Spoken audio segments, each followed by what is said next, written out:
ओम नमः शिवाय। शिवजी सदा सहाय। ओम नमः शिवाय। गुरुजी सदा सहाय। गुरुजी के चरणों में कोटि कोटि नमन। जय गुरुजी संगत जी। कैसे हैं आप सभी? स्वागत है आपका फ्रेग्रेंस ऑफ गुरुजी चैनल पर और मैं हूं आपके साथ मनीषा। तो संगत जी, आज लाई हूं आपके लिए दिव्य आभा का अध्याय 78, जिसका शीर्षक है जीवन के कर्ता। और यह सत्संग है रिटायर्ड कमांडर राजकुमार शर्मा जी का, जो कि गुड़गांव से हैं। तो चलिए संगत जी, शुरू करते हैं। मैं जलवायु टावर सेक्टर 56 गुड़गांव में रहता हूँ। यह मेरा और मेरे परिवार के सदस्यों का गुरुजी की शरण में आने के पश्चात उनके साथ अपने अनुभवों का वर्णन करने का एक लघु प्रयास है। इस अंतराल में मात्र गुरुजी के हाँ कहने भर से हमने अपना जीवन परिवर्तित होते हुए देखा है। मैं यह समझ गया हूँ कि गुरुजी स्वयं शिव हैं और उनकी क्षमता सर्वोपरि है। वह दया और प्रेम से भरपूर हैं और अपनी शरण में आए हुए प्रत्येक व्यक्ति को आशीर्वाद देते हैं। वह ही हमारे अस्तित्व का कारण है और अपने गुरुजी, प्रभु और इस ब्रह्मांड के स्वामी की छत्र छाया में ही हम जीवन का आनंद ले रहे हैं। प्रस्तावना। मेरी बेटी शुभा 2 वर्ष की आयु से दमा और विसर्प की रोगी थी। उसको यह व्यथा झेलते हुए 17 वर्ष हो गए थे जब सन 2000 के आरंभ में मेरे एक मित्र ने गुरुजी का आशीर्वाद लेने की बात करी, परंतु वह हमें गुरुजी के पास नहीं ले गए। उस समय हम कालकाजी में रहते थे। अगस्त 2000 में एक दिन जब हम सुल्तानपुर में एम्पायर स्टेट से गुजर रहे थे, मुझे अपने मित्र की बात याद आई और मैंने अपनी पत्नी को यह बात बताई। उसी समय मैंने निश्चय किया कि गुड़गांव आने के बाद मैं गुरुजी के दर्शन के लिए अवश्य आऊँगा। उस समय गुड़गांव में एक मकान की किश्त देने में आ रही कठिनाइयों के कारण हम उसे बेचना चाह रहे थे। मेरे पिता उस समय हमारे गाजियाबाद वाले घर में रह रहे थे और उनसे धन की आशा नहीं थी। अचानक गुरुजी के दर्शन करने के निश्चय के 15 दिन के उपरांत ही मेरे पिता ने मेरे बड़े भाई को मेरे से गाजियाबाद वाला घर खरीदने को कहा। इससे मेरे पिता उस घर में रह सकें और मुझे सितंबर 2000 तक गुड़गांव वाले घर के लिए धन प्राप्त हो गया। गुड़गांव आकर रहने की सब समस्याएं अब समाप्त हो गई। 16 सितंबर 2000 को अचानक मेरी बेटी के त्वचा रोग में वृद्धि हो गई और उसकी यह अवस्था 4 मास तक बनी रही। फलस्वरूप वह अपनी अर्धवार्षिक परीक्षाएं नहीं दे पाई। होम्योपैथी औषधियों का सेवन करने से जनवरी 2001 तक उसकी त्वचा साफ हो गई थी, पर कुछ निशान शेष रह गए थे। 26 जनवरी 2001 को हम अपने गुड़गांव वाले निवास में रहने के लिए आ गए। पता नहीं क्यों मुझे लग रहा था कि हमारे गुड़गांव आने और मेरी बेटी के स्वास्थ्य में सुधार का कारण गुरुजी ही हैं।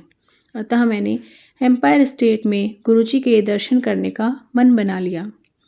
बिना किसी कारण विशेष के इस कार्य के लिए मैंने 17 फरवरी 2001 की तिथि निश्चित करी। संयोग से वह शिवरात्रि का दिन था। एम्पायर स्टेट पहुंचने पर कुछ लोगों से दिशा निर्देश लेकर मैं भाटी खान क्षेत्र में स्थित बड़े मंदिर पहुंच गया। मुझे गुरुजी के दर्शन हुए। किसी कारणवश मुझे लगा कि मैं जीवन भर इन्हीं गुरुजी को ढूंढता रहा था। यद्यपि शुभा पढ़ाई में निपुण थी, रोग के कारण उसे उसी कक्षा में रोक लिया गया था। मेरी बेटी को लज्जित न होना पड़े, इस कारण मैंने उसका विद्यालय बदलने का निश्चय किया। मैंने गुरुजी से उसकी सहायता करने के लिए भी प्रार्थना करी। वह विज्ञान की छात्रा थी, पर उसे गुड़गांव के ही एक विद्यालय में कक्षा 11 में वाणिज्य विषयों के साथ प्रवेश मिला। अकस्मात उसकी प्रधान अध्यापिका ने कहा कि यदि वह प्रवेश परीक्षा में 80% से अधिक अंक लाए तो वह उसको कक्षा 12 में प्रवेश दे देंगी। उसे ग्रीष्मकाल के अवकाश में पढ़कर उसके अंत में यह परीक्षा देनी थी। हमने गुरुजी से प्रार्थना करी और शुभा ने तैयारी करी। गुरुजी की दया से जब परिणाम आए तो उसे कक्षा 12 में प्रवेश मिल गया। प्रधानाध्यापिका पर ऐसा करने का कोई बंधन नहीं था। हम उन्हें जानते तक नहीं थे और उसके लिए कोई हमने मांग भी नहीं रखी थी। यह गुरुजी के बताने की प्रणाली थी कि वह सदा हमारे साथ हैं और यदि उनको समस्या से अवगत ना भी कराया जाए तो भी उनकी कृपा सदा सबके ऊपर बनी हुई है। नवंबर 2001 में गुरुजी पंजाब चले गए। मैं हर सप्ताह लगातार एम्पायर स्टेट जाता रहा। मार्च 2002 में मुझे स्वप्न में गुरुजी दिखाई दिए और उन्होंने मुझे 14 अप्रैल 2002 को आने को कहा। मैंने यह बात अपनी पत्नी को बताई और फिर एम्पायर स्टेट नहीं गया। 14 अप्रैल को एम्पायर स्टेट जाने पर गुरुजी के दर्शन हुए। पता लगा कि गुरुजी 13 अप्रैल की शाम को ही पंजाब से वापस आए थे और आने के बाद यह पहली संगत है। संगत में उपस्थित अन्य अनुयायियों ने मुझे बताया कि गुरुजी के स्वप्न वास्तविक घटनाएं होते हैं। गुरुजी में मेरा विश्वास और दृढ़ हो गया और अब हम स्वप्न में उनके पुनः आने की प्रतीक्षा करने लगे। मुझे अगस्त 2003 से नई नौकरी ढूंढने में असफलता ही मिलती रही थी। साक्षात्कार के पश्चात किसी न किसी कारणवश सफलता मेरे से दूर हो जाती थी। मेरी कंपनी भी मुझे पदोन्नति नहीं देना चाहती थी। अंततः सितंबर 2005 में साहस बटोरकर मैंने गुरुजी को आने वाले साक्षात्कार के बारे में बताया और उनके अनुग्रह के लिए विनती करी। गुरुजी ने कहा, तू पैसे दा की करेगा, तू मेरे कोल आ जा। जब एक अन्य भक्त श्री सिंगला ने उन्हें बताया कि मुझे 2 बेटियों का विवाह और करना है तो मुस्कुरा कर बोले, जाते फिर पैसे कमा ले। इसके 1 सप्ताह के उपरांत ही मुझे एक अंतर्राष्ट्रीय कंपनी से बुलावा आ गया और उन्होंने मुझे नौकरी दे दी। स्पष्ट है कि गुरुजी को बताए बिना ही उनको नई नौकरी और मेरी अर्थव्यवस्था का ज्ञान था। जय गुरुजी। पिता के रोग का निदान। मेरे पिता 79 वर्ष के हैं। जुलाई 2005 में पता लगा कि उन्हें प्रोस्टेट ग्रंथि का कैंसर है। उनकी शल्य क्रिया हुई और वह चिकित्सा करवाते रहे। इसी अवधि में उन्हें दिल का दौरा पड़ा और उनकी एंजियोप्लास्टी हुई। इन दोनों रोगों के कारण ऐसी आपात स्थिति उत्पन्न हो गई जिस पर नियंत्रण नहीं हो पा रहा था। 3 मास के उपरांत उनके पुरस्थ ग्रंथि रोग की पुनरावृत्ति हो गई। मैंने उनसे गुरुजी के आशीर्वाद लेने का आग्रह किया। उस समय तक उन्हें गुरुजी में विश्वास ही नहीं था और उनके दर्शन के लिए कभी नहीं आए थे। वह मान गए और 2005 के अंत में गुरुजी के दर्शन के लिए एम्पायर स्टेट आए। हमने उनकी समस्याओं के बारे में कभी गुरुजी को नहीं बताया। तत्पश्चात वह घर पर गुरुजी के चित्र के समक्ष ओम नमः शिवाय का जप करने लगे। स्नेह उनकी सब औषधियाँ बंद हो गई और उनके सब परीक्षणों के परिणाम भी सामान्य आए।